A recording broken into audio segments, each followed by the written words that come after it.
2 weeks before Thanksgiving, I discovered a truth that felt like a betrayal. My parents no longer considered me part of the family holiday. No loud confrontation, no shouting match across the dinner table, no dramatic reveal in front of relatives, just a text message. 6 lines that landed on my phone in the middle of a busy Tuesday morning and split my life into before and after. Sit back, relax, and stay with me until the very end of this story. My name is Natalie Carter. I'm 32 years old, I live in New York, and until that message, I believed my place in the Carter family was secure, even if it was complicated. I've always been the one they leaned on. The dependable daughter. The capable one. The background character who carried the plot without ever being the star. I never thought my parents would actually tell me I wasn't wanted. But that Tuesday morning, as I was reviewing notes for a leadership meeting at my tech firm, my phone buzzed with my mom's custom tone. I remember smiling, expecting a lighthearted question. "What time are you flying in?" Or, "Can you bring that pecan pie again?" Instead, when I opened the message, I felt my chest tighten. "We've been talking, and we want a peaceful Thanksgiving with Ethan's family this year. Maybe you could skip this one. We need space. You understand, right? Love you." I stared at the screen. Peaceful. Skip. Space. Words that carried more weight than my parents could possibly have realized. It felt like I had been erased, like I was being edited out of my own story. My first instinct was denial. Maybe they didn't mean it the way it sounded, but deep down, I knew they did. The memories flooded back faster than I could push them away. All those years of being told, "You're so capable, Natalie. You don't need as much support." Watching my brother Ethan get celebrated for achievements I had quietly surpassed years earlier. Sitting at the kids' table with my boyfriend because there wasn't room for us, while Ethan's in-laws were treated like honored guests. Moments when I swallowed my hurt and told myself, love doesn't always look equal, even when the scales were painfully obvious. This text was the final confirmation. It wasn't that I was busy or far away. It wasn't that I was too successful to be included. It was that, in their eyes, I was optional, not essential, not needed. I drafted responses in a rush of hurt, angry ones, sarcastic ones, even begging ones. Then I deleted them all. Because if there's one thing 32 years of being the reliable daughter had taught me, it was this. They expected me to argue, to plead my way back in, to reassure them that I'd never make waves. And I wasn't going to give them that satisfaction. So instead, I sent one word. Enjoy. No fight, no explanation, just a single syllable that carried 32 years of exhaustion. Here's what my parents didn't know. Only a week earlier, I had signed the closing papers on my dream. A villa in Tuscany, Italy. Villa Rosa. 17th century stone walls, rolling vineyards, a kitchen big enough to host the kind of dinners I'd always dreamed about. A home that symbolized not just financial success, but freedom, the kind I had never felt under the weight of my family's expectations. I had planned to reveal it at Thanksgiving, to show them that I wasn't just capable, I was thriving, to finally prove my worth. But as I sat there staring at that text, I realized something that changed everything. I didn't need their recognition. What I needed was to stop begging for a seat at a table where I had never truly belonged. And maybe, for the first time, I could create my own table. I can still remember the strange calm that followed my reply. Hurt was still there, heavy in my chest, but underneath it was something new: possibility. What if rejection wasn't the end, but the beginning? What if being left out was really an invitation to step into my own life fully, on my terms? That day, instead of obsessing over why my parents didn't want me, I began imagining what it would feel like to gather people who did. Family members who saw me for who I was, not for what I could provide. People who valued me without comparison, without conditions. Before I tell you how that vision became reality, I want to pause and ask you something. Have you ever had a moment where your family's words cut so deep you had to make a choice, either keep trying to fit into their version of love, or finally build a life on your own terms? Share your story in the comments. I promise you, you're not the only one.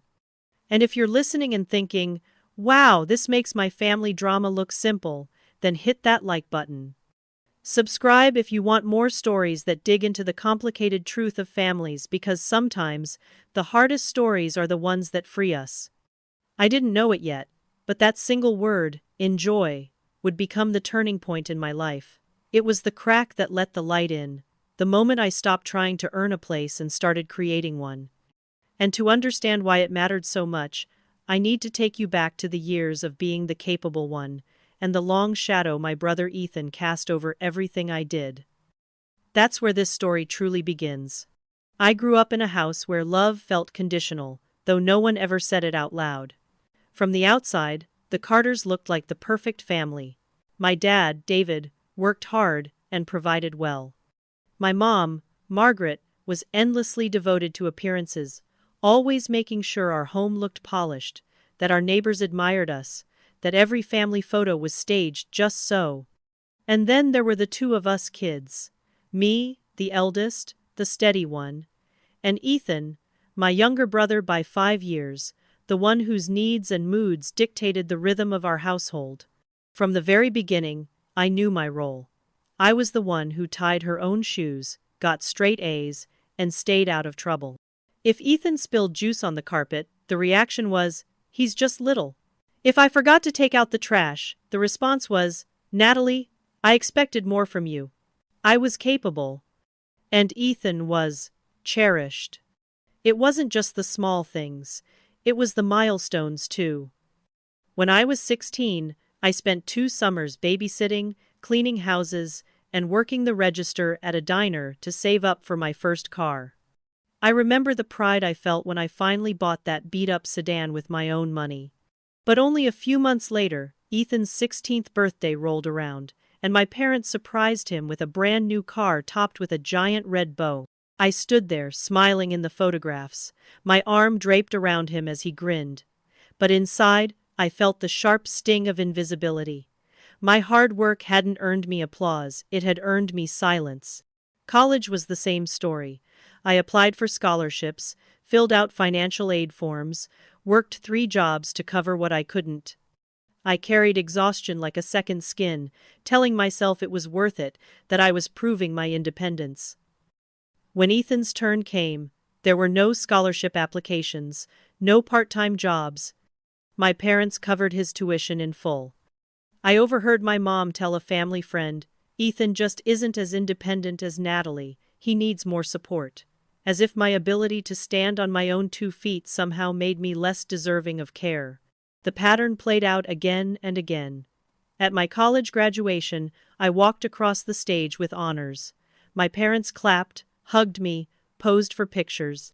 But halfway through dinner they left early. Ethan needed help moving into his new apartment. My first promotion at 25 should have been a moment for celebration.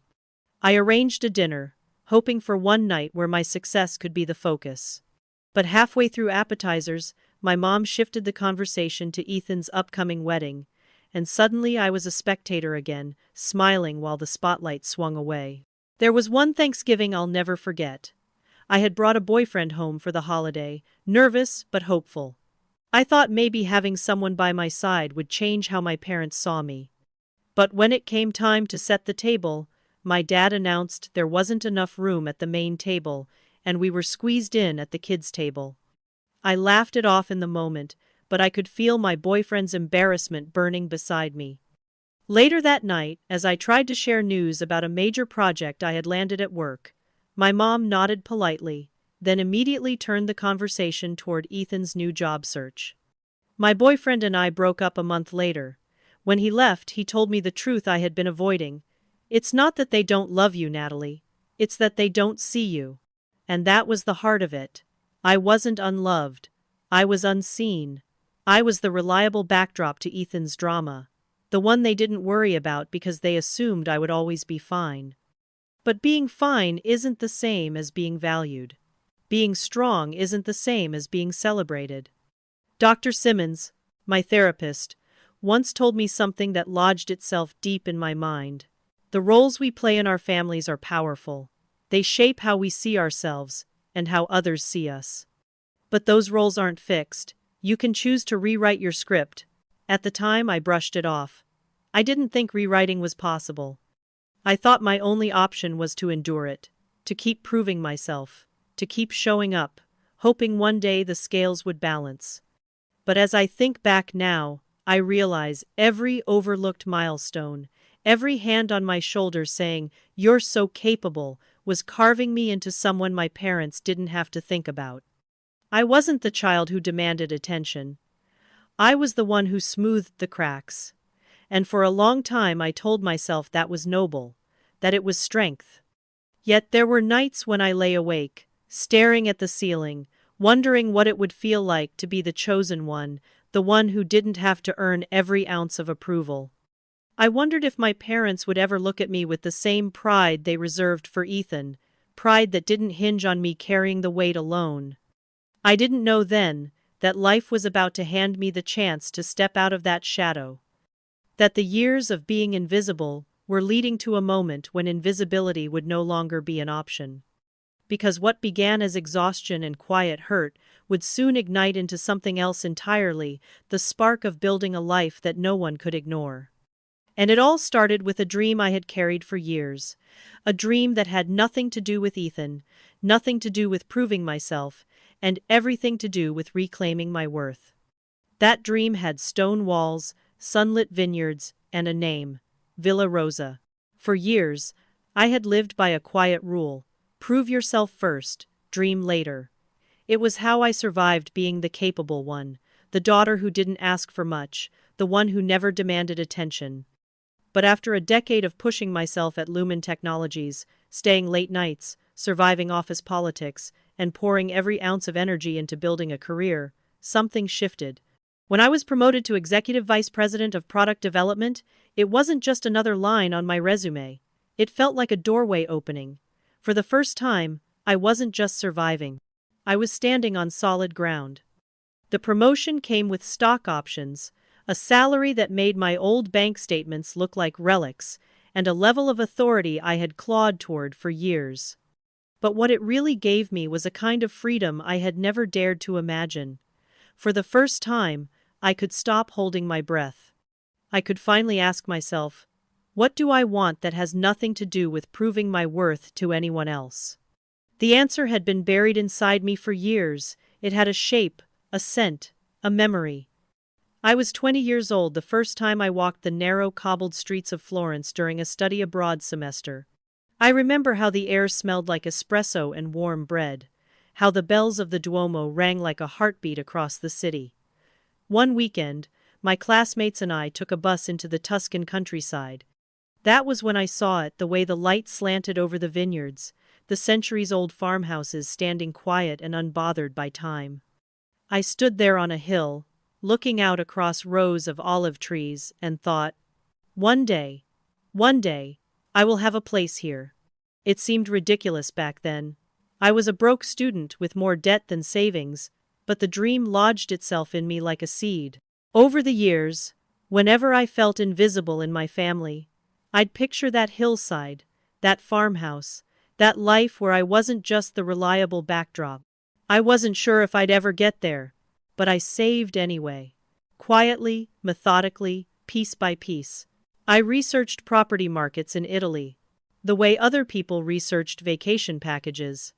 I clipped photos of stone villas and tucked them into folders no one else ever saw.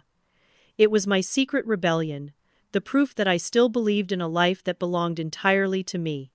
So when the listing for Villa Rosa appeared on a site I had been stalking for years, I stopped breathing.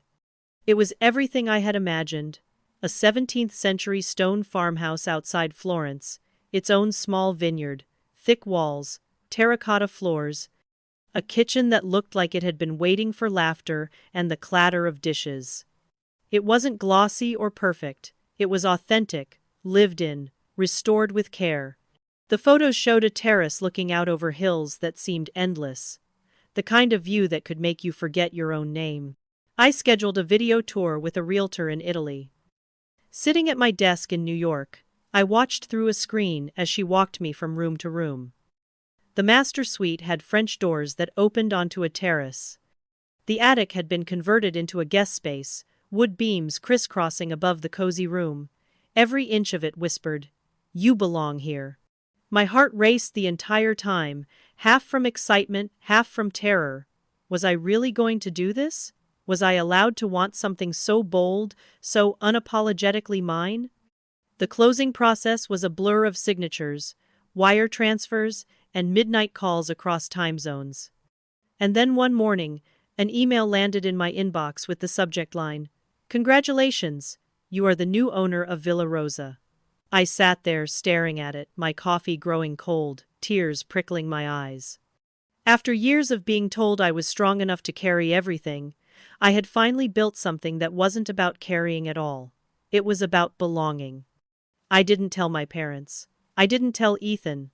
I didn't tell anyone, really, except my therapist, who smiled softly and said, "This isn't just a house, Natalie. This is your declaration." She was right. Villa Rosa wasn't about proving myself anymore. It was about claiming a piece of the world that reflected who I was, not who I was expected to be. My plan was to reveal it at Thanksgiving. To walk into that family gathering with photos, with stories of vineyards and sunlit rooms, and maybe finally force my parents to see me. But that was before the text. Before they told me they wanted a peaceful Thanksgiving without me. Before I realized I didn't need their applause to make my dream real. And as I sat with that realization, a new idea began to form, one that would turn my family's rejection into something unforgettable. Because Villa Rosa wasn't just a home. It was a table waiting to be set, a story waiting to be written, and maybe, just maybe, the beginning of a tradition that belonged to me. That was the moment the seed of rebellion grew into something larger, an invitation. Not to my parents, not to Ethan, not to the people who had made me invisible, but to the family who had always chosen me, who had always seen me, the ones who would cross an ocean not out of obligation, but out of love.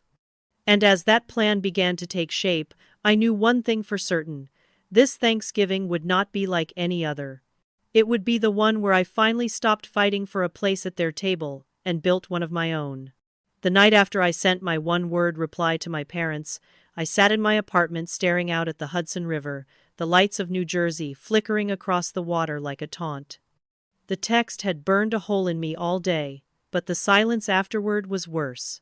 My parents hadn't followed up, hadn't called, hadn't asked if I was okay. For 32 years, I had been the one who filled in the silence, who smoothed over the rough edges, who kept the family running. But for once, I decided to let the silence sit. And in that space, something unexpected bloomed. Possibility. If they didn't want me at their table, then maybe it was time to build my own. Not just any table. Not some sad attempt at cobbling together leftovers of a broken tradition, but a new one. My table. My rules. My people. The first person I called was Aunt Helen. She had always been my quiet anchor, the one who slipped me extra spending money in college, who listened without judgment when I vented about being overlooked, who never compared me to Ethan. When she answered, I didn't even get to the villa before telling her about the text. "They told me not to come this year," I confessed, my voice tight. There was a pause on the line, then a sharp intake of breath. "Natalie, that's unconscionable. You've been at every Thanksgiving, every holiday. You are the one who holds it all together. And they told you not to come?" "Yes," I whispered. "But here's the thing. I bought a villa in Tuscany, Villa Rosa, and I've decided I'm hosting Thanksgiving there." The silence stretched again, but this time it was different. Then Aunt Helen's voice came through, thick with emotion. "My darling girl, I wouldn't miss it for the world. You've created something extraordinary, and I want to be part of it. You've wanted this for so long. I am so proud of you." Her words washed over me like balm. For once I didn't feel invisible. I felt chosen. That one yes was the spark I needed. Next, I called my cousin Daniel in Chicago. He answered between shifts at the hospital, exhaustion clear in his voice. "Thanksgiving in Tuscany?" he repeated, and then he laughed. "Count me in. I'll clear my schedule if I have to." Honestly, I can't think of a better way to spend the holiday. Claire, my other cousin in Seattle, picked up her phone during a late-night design session. When I told her, she nearly screamed. Natalie, are you serious? You've been holding out on us. Send me photos right now. I'm booking my flight this week. One by one, the calls turned into affirmations. Uncle Richard and Aunt Paula said yes immediately, their daughters Sophie and Lily squealing in the background at the thought of an Italian Thanksgiving. Uncle Andrew and his husband Mark shifted their plans away from Mark's family, promising to bring cases of wine to christen Villa Rosa properly. With every confirmation, I felt lighter. The weight of being sidelined by my parents was replaced by the thrill of being sought out, wanted, celebrated. These weren't just people filling seats at a table. These were people who had always chosen me, in small ways, long before I had the courage to choose myself. Then came the unexpected call. Laura, my sister-in-law, reached out one evening while I was reviewing travel logistics with Helen. Her voice was careful, almost conspiratorial. Natalie, I heard you're not going to Thanksgiving this year, she began. Ethan told me about the text. He's been uneasy ever since. I didn't respond immediately. For years, Ethan had been the center of everything, the one our parents protected at all costs. The idea of him feeling uneasy about their favoritism almost made me laugh. But I stayed quiet, letting her continue. We had an argument with your parents last week. They promised to help with the kids' school tuition, then pulled back. Ethan's been angry. He feels like their support always comes with strings. She hesitated, then asked, would there be room for us at your villa? The kids would love it, and honestly, we could use the break. I froze. The thought of Ethan showing up at Villa Rosa felt dangerous, like inviting a fox into the henhouse. This was supposed to be my sanctuary, my moment to rewrite the narrative. Did I really want the very person who had been the center of their favoritism to step into the space I had built for myself? But then I remembered what Dr. Simmons had asked me just a week earlier. What if you stopped defining yourself by the roles your family gave you and started deciding who you want to be? Maybe including Ethan wasn't about repeating old patterns. Maybe it was about breaking them. Let me think about it, I told Laura honestly. There's room, physically. But I need to make sure there's room emotionally too. If you come, it has to be different. This is my space, my celebration. Ethan needs to understand that. There was a long pause before she answered. I'll talk to him. And Natalie, thank you.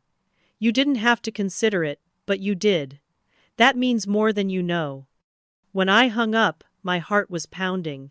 For the first time in years, I felt like I wasn't just reacting to my family's dynamics. I was shaping them. This wasn't about begging to be included. It was about choosing who I wanted at my table, and on what terms. And as the plans began to solidify, as flights were booked and arrangements made, I realized that what had started as an act of rebellion was becoming something else entirely. This wasn't just about rejecting the old script. It was about writing a new one. But even as excitement grew, so did the tension. Because if Ethan and his family truly came, Villa Rosa would become more than a holiday destination. It would become the stage where decades of unspoken truths finally had to be faced, and I wasn't sure yet how ready I was for that moment. The moment my plane touched down in Florence, I felt a strange mix of exhilaration and terror. Exhilaration because I was finally here, in the country that had held my dream for so long. Terror because everything I had set into motion, the villa, the Thanksgiving plan, the invitations suddenly felt real in a way that left no room for retreat. As I steered my rental car out of the airport and onto the winding Tuscan roads, I kept asking myself the same question. What if I had made a mistake? What if bringing everyone here only reopened old wounds instead of creating something new? The drive stretched for hours, but it never felt long. The hills rolled endlessly, golden under the November sun, with vineyards like neat lines of calligraphy written across the land. When I finally turned down the gravel lane leading to Villa Rosa, my chest tightened. The farmhouse rose before me exactly as I had seen it in the photos. Stone walls weathered by centuries, shuttered windows painted a faded green, terracotta tiles glowing softly in the afternoon light. I parked and stepped out, gravel crunching beneath my shoes. The silence was thick, only broken by the rustle of olive trees in the breeze. Unlocking the front door, I entered the kitchen first.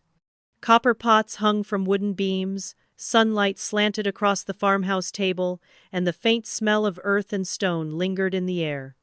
It didn't feel like stepping into a stranger's house, it felt like coming home to a place I had been missing all my life. The first 24 hours were a blur of preparation. I walked every inch of the villa, memorizing the quirks of each room. The master suite, with its French doors opening onto a private terrace. The attic space, perfect for the cousins who would treat it like a secret clubhouse.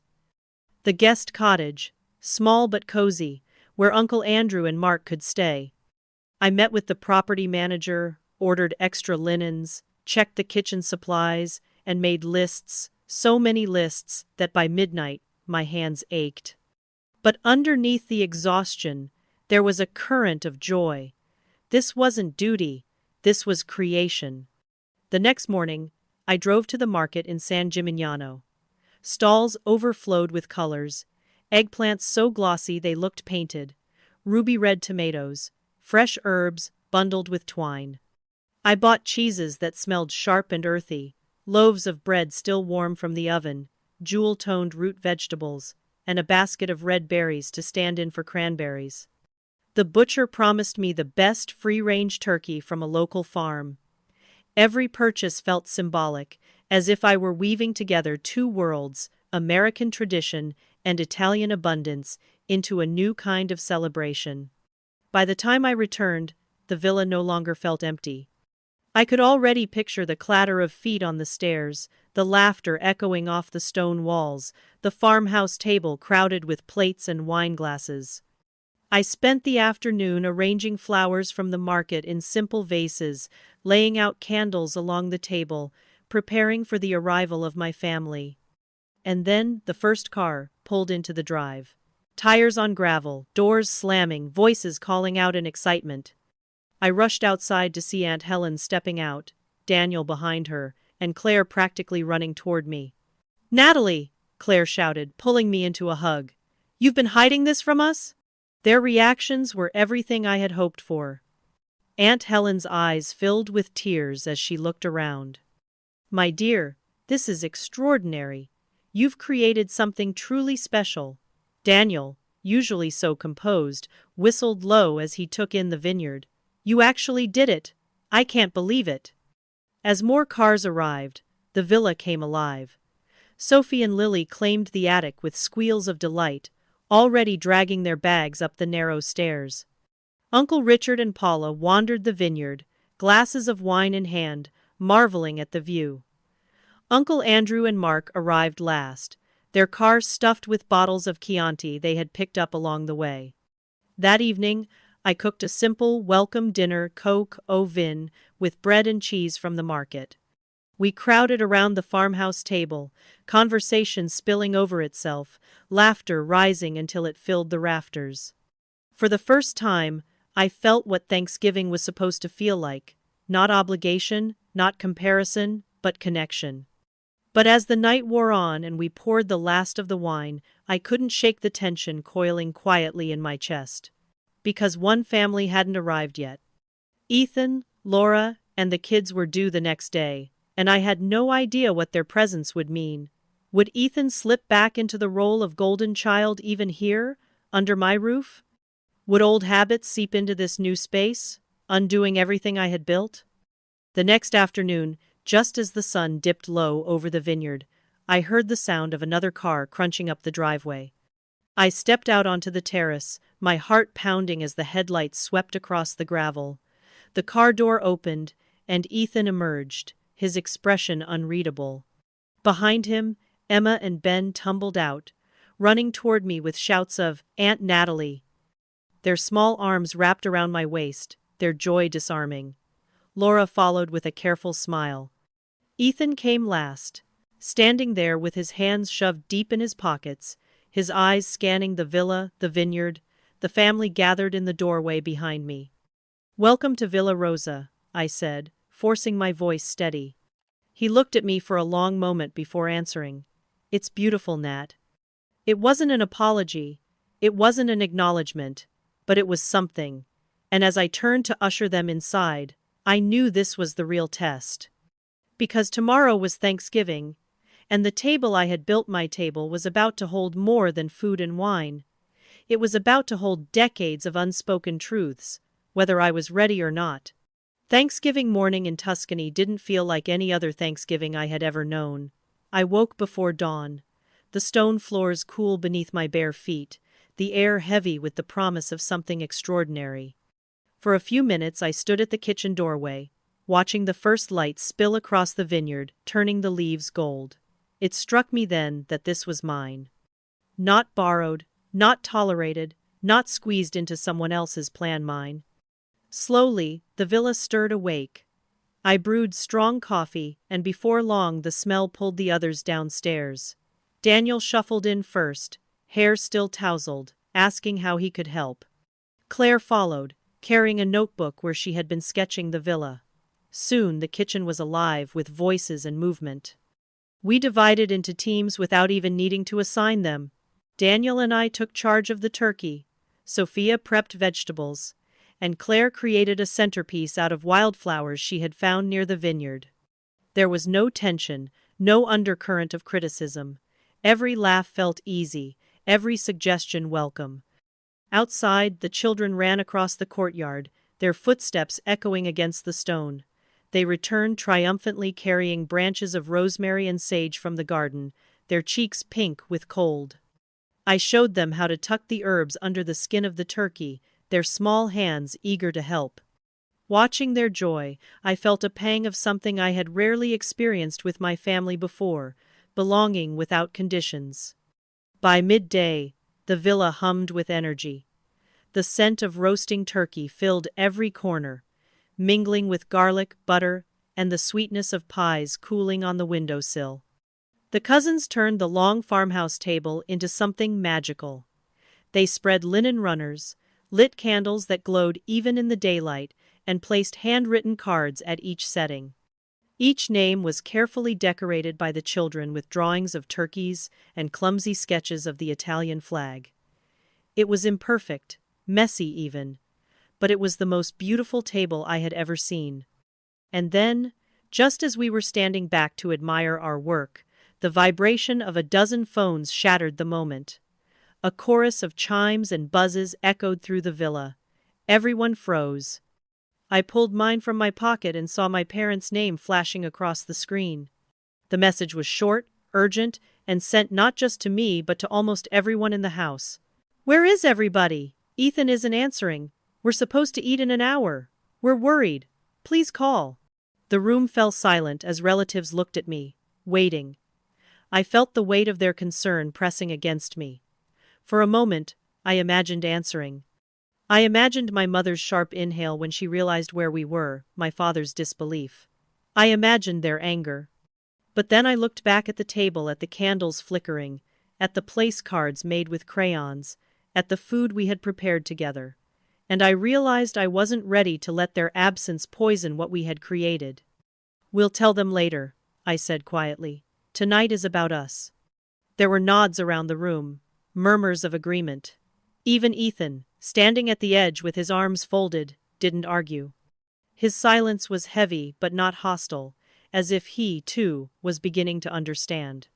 By the time we gathered at the table, the sun was setting, casting pink and orange light across the vineyard. Candles flickered along the length of the table, silverware gleamed, and the air carried the warmth of roasting turkey and fresh bread. For a long moment, I stood at the head of the table, just looking at them, my family. Not defined by favoritism or roles, but by choice. They had come across an ocean to be here. They had chosen me. The meal unfolded with a kind of grace I had never experienced before. Conversations rose and fell like music. Daniel told stories from his pediatric practice that had everyone laughing. Claire described her latest architectural project in Seattle, and Aunt Helen leaned back with a glass of wine, her face alight with quiet pride. The children darted between chairs, delivering extra rolls, giggling as they whispered secrets to one another. At one point, I caught Laura's gaze from across the table. She was helping Emma with her plate, but her eyes met mine with something I couldn't quite name: gratitude, maybe, or understanding. And beside her, Ethan sat quietly, not commanding the conversation the way he so often had back home. He listened. He passed dishes without fanfare. When he finally spoke, it was to compliment the turkey, his voice carrying just enough for everyone to hear. "This is the best Thanksgiving meal I've ever had." The words startled me, not because they were dramatic, but because they were simple, honest. For once, they weren't followed by a comparison, or a story about himself, or a redirection back to his needs. It was just acknowledgement. But as warm as that moment felt, tension lingered at the edges of the evening. The unanswered messages from my parents sat like a weight in the background, pressing against the fragile peace we had created. I knew sooner or later, the truth would have to surface. They would realize that the entire extended family had chosen to be here with me. They would understand that their request for space had been granted in a way they could never have imagined. And when that moment came, when their illusion of control finally shattered, I would have to decide how to answer. For now, though, I let the laughter rise, the glasses clink, and the fire crackle in the hearth. Because tomorrow, or maybe even tonight, our fragile new tradition would collide head-on with the old one we had left behind. When the last of the dishes had been passed around, and the first glasses of wine were raised, I felt something inside me loosen. It was as if the villa itself had exhaled. The table stretched long under the glow of candles, faces lit with warmth and laughter. For the first time in my adult life, I wasn't bracing myself for a sharp comment, a dismissal, or the inevitable shift of attention back to my brother. I was standing at the head of a table that belonged to me. I hadn't planned to speak, but as I looked at them, at Aunt Helen, her eyes sparkling with quiet pride, at Daniel and Claire trading stories, at the kids giggling as they folded napkins into clumsy crowns, I felt tears burn behind my eyes. I raised my glass. My voice shook at first, but steadied with each word. "Thank you for being here. A few weeks ago, I couldn't have imagined this, and now I can't imagine anything else. You've given me something I didn't know I was missing. You've made me feel seen." The silence that followed wasn't heavy, it was reverent. Then Aunt Helen stood, lifting her glass higher. "To Natalie, for building a table where everyone belongs. For reminding us that family should be about love, not hierarchy." A chorus of glasses clinked, and in that moment I felt a kind of validation I had chased for years but never caught. But joy is never left undisturbed. Just as the turkey platter was being passed and the pies were waiting in the kitchen, the chime of phones pierced the air. One by one, around the table, screens lit up. My uncle frowned. Claire's brows furrowed. Daniel glanced at me before sliding his phone across. My stomach clenched as I read the message. It was from my mother. "Where are you? Dinner's ready. Ethan isn't answering. We're worried. Call us now." I swallowed hard, then looked around the table. Every face was turned toward me, waiting. Even Ethan. His expression was unreadable, but his silence felt heavy, like a challenge. I knew this was the moment I had dreaded, the collision of two worlds, the life I had built here and the one I had left behind. "Not tonight," I said softly, setting the phone down. "Tonight belongs to us." The others nodded. The decision settled over the room like a shield, protecting the fragile peace we had built. But deep down, I knew it couldn't hold forever. My parents would not stay quiet. Sure enough, when dessert was served and the children were laughing at sticky caramel dripping from the tart tatin, the phone rang again. This time it wasn't a text, it was a call. Ethan's phone lit up with our mother's name. He looked at me, waiting. My heart pounded so loudly I thought everyone could hear it. "Answer it," I said. He hesitated, then swiped. "Hi, Mom." Her voice burst through the speaker, sharp and frantic. "Ethan, Where are you? We've been waiting for hours. Your father is furious. We had everything ready. We're in Italy, Ethan interrupted, his tone surprisingly calm. At Natalie's villa. The silence on the other end was immediate and suffocating. For a long moment I thought the call had dropped. Then my mother's voice came, thin and disbelieving. That's not possible. Natalie's in New York. I stepped closer, my palms sweating. No, Mom, I'm here, in Tuscany, with the family. Another silence. Then, barely audible. The family? Yes, I said, my voice steady now. Everyone except you and Dad. The line crackled with static and confusion. Then she whispered the words that sliced through me. But we told you we wanted a peaceful Thanksgiving. Yes, you did, I replied, my throat tight but my words clear. And that's exactly what we're having. The line went dead. She had hung up. For a moment, the table was frozen. Even the children sensed the tension, their laughter fading. I set Ethan's phone down slowly, my pulse hammering. Around me, I could feel everyone waiting to see if I would crumble or lash out. Instead, I picked up my glass and took a sip of wine. Dessert's getting cold, I said. It was a small act, but it was defiance wrapped in grace. The tension broke, and conversations resumed, though quieter this time.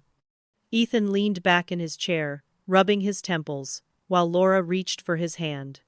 Across the table, Aunt Helen caught my eye and gave a subtle nod. Later, after the dishes had been cleared and the fire was crackling, we gathered in the living room.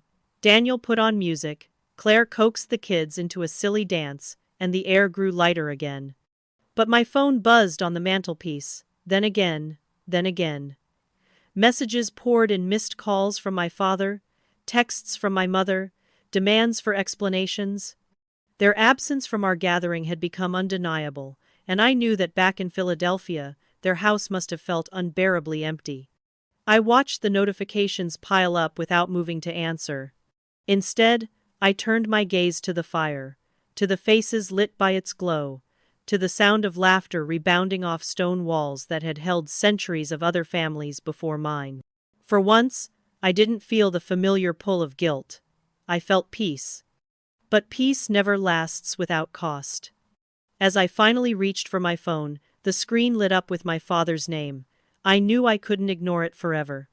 The reckoning had only just begun, and the words I chose next would shape everything that followed.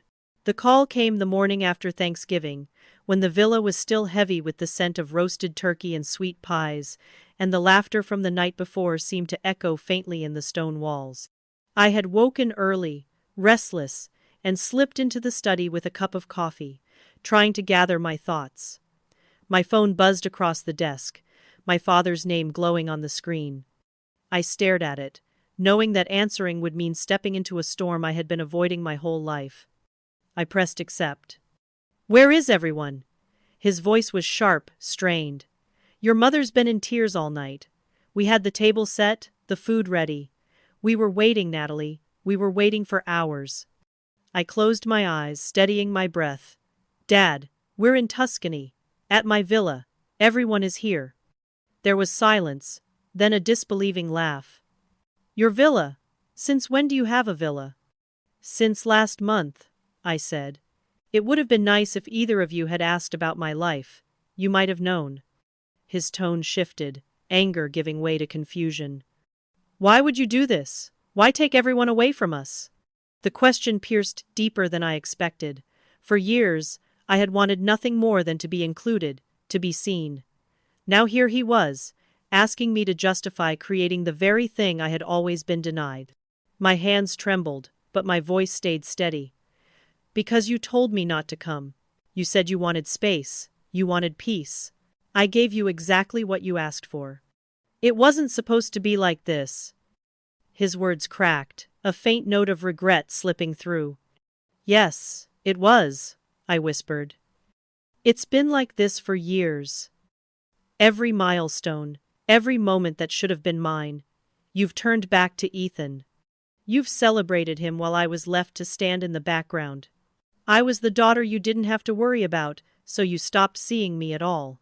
For a long moment, There was only static on the line. When he spoke again, his voice was quieter. That's not true. We've always supported you. Have you? My throat tightened. When was the last time you asked me about my work? About my friends? About what makes me happy? You've never looked at me without immediately shifting the spotlight to Ethan. I have spent 32 years trying to prove I deserve to be seen, and yesterday, for the first time, I stopped trying. The silence on his end told me he had no defense. For the first time in my life, I wasn't filling the quiet for him. I let it sit. The door to the study creaked open then, and Ethan stepped in. He glanced at me, then at the phone, and without asking, he sat down across from me. His jaw was tight, but his voice was calm when he spoke into the speaker. "Dad, she's right." My father's sharp intake of breath echoed through the line. "What do you mean she's right?" Ethan leaned forward, his hands clasped. "You've favored me my whole life. You made excuses for me, celebrated me for things you barely acknowledged in her. And I let you. I never said anything, because it benefited me. But it wasn't fair, and it hurt her. I see that now." The words hung in the air like smoke, impossible to ignore. My heart pounded. Hearing him admit what I had felt for decades was like a window shattering open. On the other end, my father's voice cracked. "Ethan." He didn't finish. I spoke again, my voice soft but firm. "I'm not asking for apologies you don't mean, I'm asking for honesty. I want you to really see me not as the capable one, not as Ethan's sister, not as the daughter who doesn't need you, just me. That's all I've ever wanted." There was a long, ragged pause. Then my father said, "I don't know if we know how, but we can try." It wasn't everything. It wasn't healing, not yet, but it was more than I had ever been given. After I ended the call, Ethan stayed seated across from me. His eyes were wet, though he blinked hard to hide it. "I should have said it sooner," he admitted. "I should have stood up for you." I reached across the desk and placed my hand over his. "We can't change what's already happened, but maybe we can change what comes next."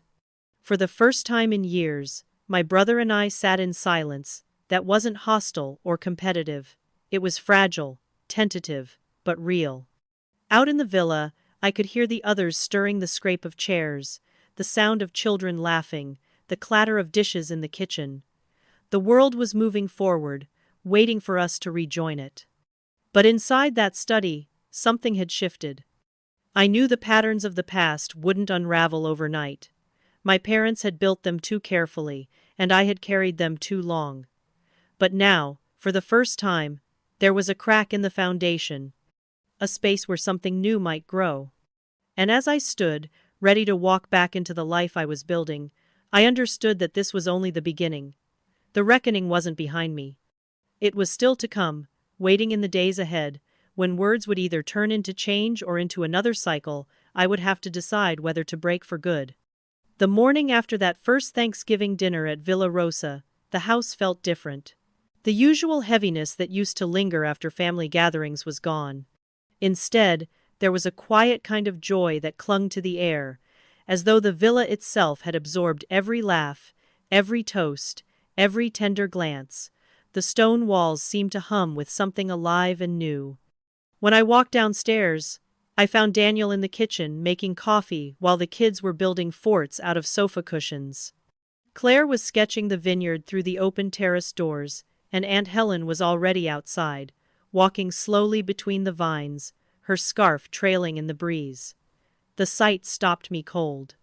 For once, there was no chaos, no forced politeness, no sharp edges hidden under tradition. It was peace real, unmanufactured, chosen peace.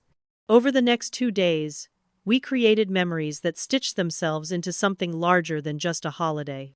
We wandered through Florence, the children chasing pigeons in the Piazza della Signoria, while the adults stood in awe under the shadow of the Duomo. We sipped wine in the late afternoons, the glasses glowing red in the Tuscan sun. Evenings were spent around the fireplace, telling stories, playing board games, singing along to songs someone put on from a phone speaker. For once there was no comparison, no measuring of who was more successful or more deserving. There was only presence, only connection. It was in the small moments that I felt the deepest shift. Watching Sophie and Lily teach Emma and Ben how to fold napkins into elaborate shapes, I realized how different this felt from the holidays back home, where the children were treated as trophies rather than people. Hearing Ethan laugh, not the forced laugh he used to perform for our parents' approval, but a genuine, unguarded laugh made me ache with both regret and hope. For so long, we had been locked into roles, me as the capable one, him as the golden child. But here, away from the gravitational pull of our parents' expectations, the roles began to unravel. On Sunday morning, as family members began packing for their flights, I felt an ache I hadn't anticipated. Hugs were longer, promises to return more sincere. Claire whispered, "Next year, don't you dare try to do this without us." Daniel kissed my cheek and said, "This feels like the start of something, Nat." Even Ethan, lingering at the doorway with his bag slung over his shoulder, hesitated before speaking. "Thank you," he said quietly, "for letting us be here, for giving me another chance." His words carried weight I had never heard from him before. I nodded, unable to speak, because part of me still feared that once we returned to our old lives, the roles would snap back into place. When the last car pulled out of the driveway, the silence of the villa settled around me again. But it wasn't the kind of silence that felt empty. It was full of memories, full of the echoes of voices that had chosen me. For the first time, I believed that maybe I didn't have to keep proving my worth to hold a place in this family. Maybe, just maybe, I could define my own. The weeks that followed proved me right in ways I hadn't expected. My parents still called, though their voices were quieter, their words less certain. They asked about my work without immediately shifting to Ethan's kids. When I told them about a major client signing, my father actually paused and said, "That's incredible, Natalie." It wasn't a parade of praise, but it was something. A small crack in the pattern that had bound us for so long. By the time autumn rolled around the next year, the question wasn't whether Villa Rosa would host Thanksgiving again, it was who else we might invite. The cousins began planning flights months in advance. Aunt Helen insisted she would bring a friend this time, someone she wanted me to meet. Even Ethan called, asking what he and Laura could bring, his voice careful but genuine. And then came the moment I never imagined. My parents, hesitant but sincere, accepted my invitation. There was no demand, no expectation that it be done their way. Just a quiet agreement. Yes, we'd like to come. The night before their arrival, I stood on the terrace, looking out at the vineyard bathed in moonlight. A year ago, I had been cast aside, told to skip Thanksgiving so they could have peace. And yet here I was, preparing to welcome them into a space I had built for myself, surrounded by people who had always seen me. But as much as hope filled me, there was also fear. Because old patterns don't die easily, they wait, patient and familiar, ready to slip back in the moment you let your guard down. Inviting my parents to Villa Rosa was more than a gesture, it was a test. A chance to see whether they could truly step into this new tradition, or whether they would drag the past back with them. As I blew out the last candle and climbed the stairs to bed, I knew that the next day would tell me everything. Whether Villa Rosa could remain a sanctuary, or whether it would become the battleground where the final fight for balance in our family had to be waged. Standing on the terrace of Villa Rosa 1 year later, I looked out at the vineyard glowing under the late November sun and thought about how far I had come. A year ago, I had been told in a text message that my parents wanted a peaceful Thanksgiving without me. It felt like rejection, like a final verdict on my place in the family. But what I didn't realize then was that it wasn't an ending at all. It was a beginning. That moment forced me to stop begging for a seat at someone else's table and start building my own. And in doing so, I discovered something I had been missing all along.